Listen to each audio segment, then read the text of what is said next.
Olá! Olá, boa noite a todos. Boa noite. Boa noite. Boa noite. Estamos aqui Boa para noite. uma live, será muito interessante. Vamos falar do soldado errante e questão indígena e a obra literária. Acho que vai ser uma live muito bacana. E eu gostaria aqui de já cumprimentar cada um aqui. Vou chamar aqui o Gustavo, o Choas. Boa noite, Gustavo. Boa noite, tudo bem? Boa noite a todos que estão nos acompanhando. Boa noite aos convidados aí com quem vou dividir a participação nesta live. Sim. Chamar agora a Leida Reis. Boa noite. É uma alegria estar aqui hoje para falar desse livro, né? Um projeto de publicação pela página editora do Soldado Errante, do Mauro Brandão, um autor que eu já admirava pelos livros dele publicados lá pela Letramento, e tive essa alegria de publicar na página um livro que já era um tema que eu queria trazer aqui para a página. Então, que seja uma ótima discussão hoje. Okay.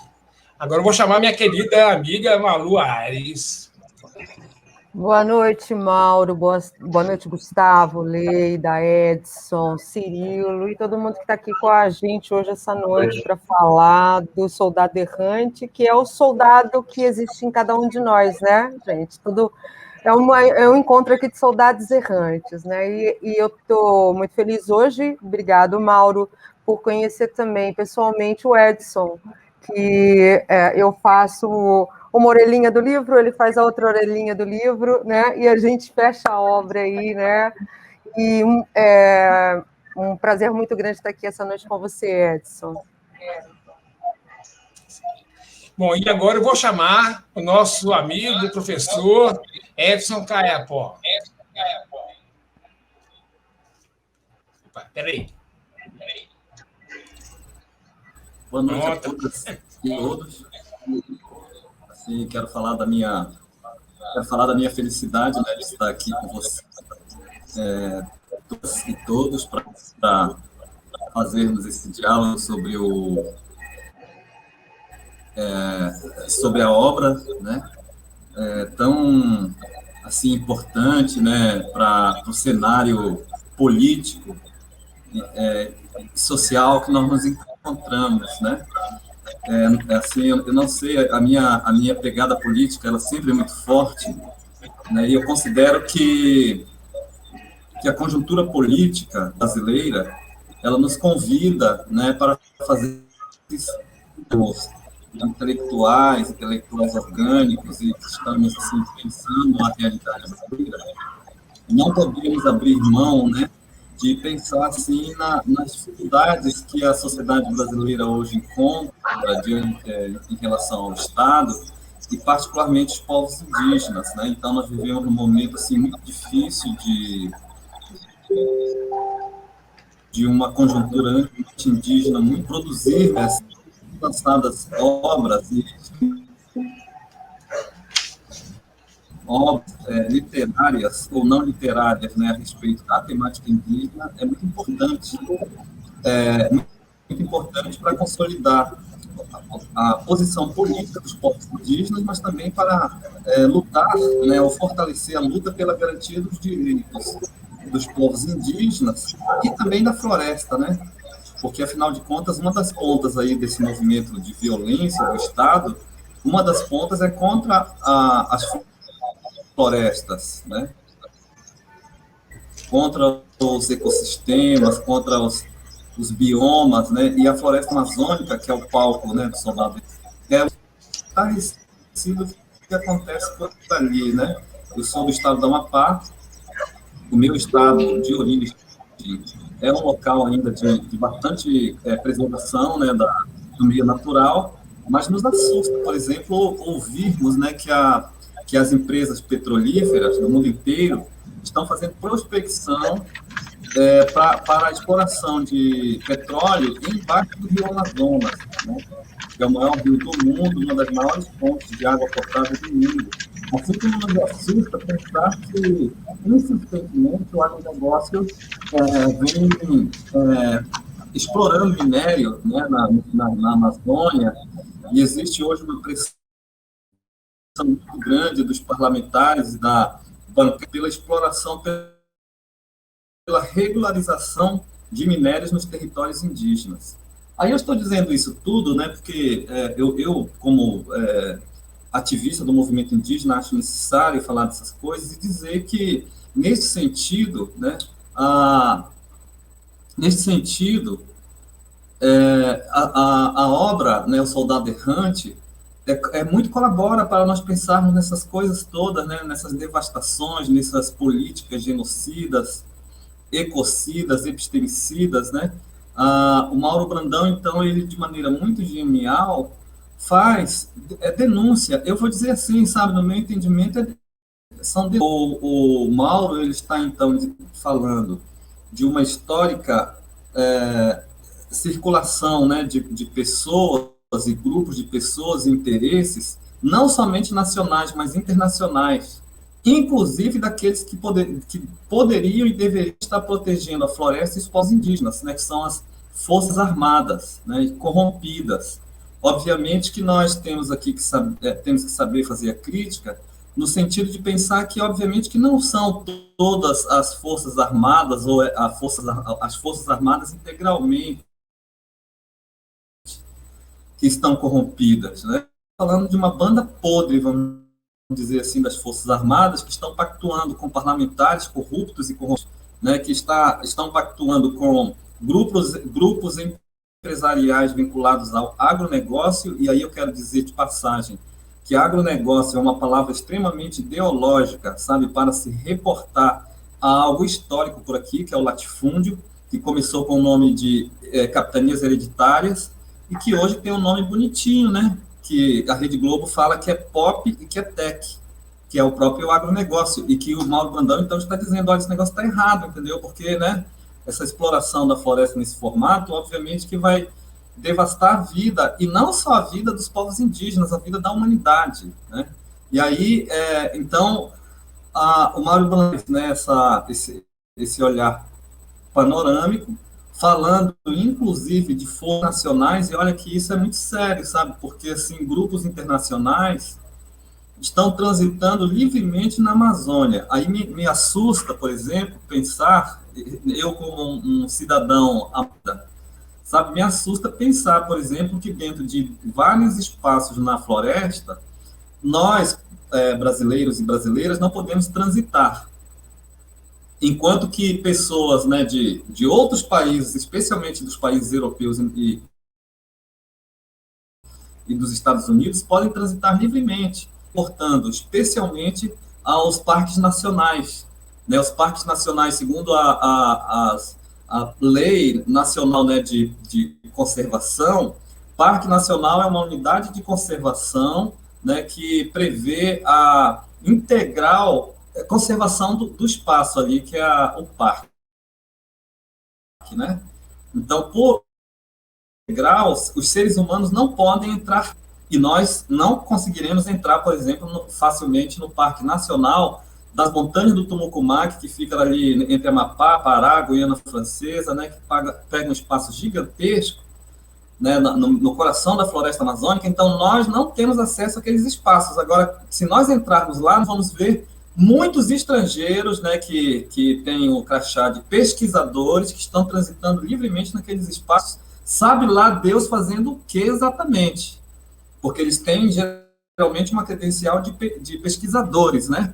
Então, eu diria assim, que a invasão da Amazônia, que a gente às vezes tanto fala, né, a invasão estrangeira da Amazônia, que vai acontecer, na verdade ela não vai acontecer, ela já está acontecendo já tem muito tempo, né? E nós só vemos os rastros dos navios, né, que levam tudo e que sempre levaram tudo.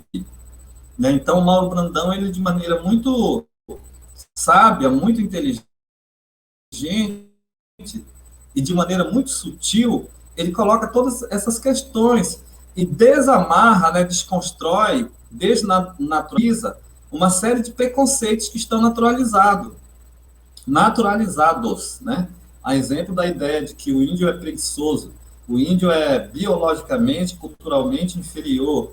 O índio é atrasado. O índio atrapalha o progresso nacional, né? Então, o Mauro Brandão ele vem mexendo com todas essas concepções e demonstrando aos poucos, né, no diálogo ali entre os militares, que essas são concepções absolutamente equivocadas, né? E eu diria assim, mais do que equivocadas até, elas são racistas, extremamente racistas e danosas, né? Danosas, inclusive, no sentido de que essa forma de pensar os povos indígenas acaba levando, em grande medida, as pessoas não quererem nem impacto, sabe, com pertencimento indígena.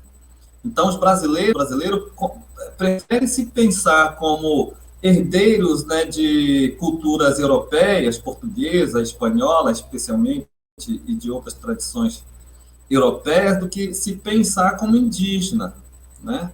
E aí cabe, então, fazermos todas essas avaliações, essas análises. Eu diria que o soldado errante dialoga de maneira muito próxima, sabe, 645 de 2008, que fala uma lei, né, ordinária, que fala da obrigatoriedade do ensino de história e cultura afro-brasileira e indígena, né, nas escolas, existe uma necessidade desse diálogo, porque historicamente os povos indígenas estão condenados ao passado, ao esquecimento e às distorções de tradições milenares, né, que são absolutamente distorcidas por dentro da escola. E aí o Mauro Brandão, então, ele colabora nesse exercício prática para o centro do diálogo, né? E é uma obra que certamente merece estar e deve estar nos espaços escolares, compondo, né, os currículos, né, para nós desmontarmos, desfazermos, né, essa colonialidade que não quer recuar na sociedade brasileira, e particularmente dentro dos espaços escolares e nos currículos.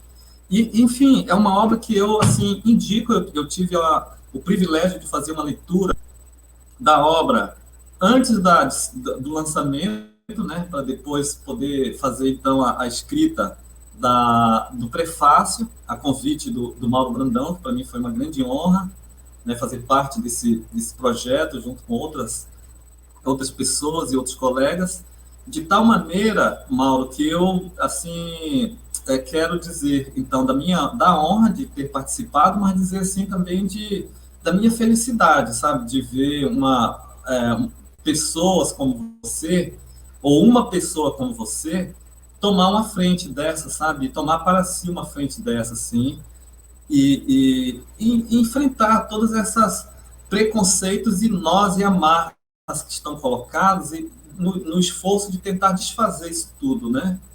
E aí eu no prefácio eu falei assim, olha, na verdade quando eu estava escrevendo o prefácio, né, e pensando em toda a trajetória ali deste que seria o Soldado Errante, né, e que faz tudo diferente do que o projeto corrupto, né, do que o pacto corrupto propõe.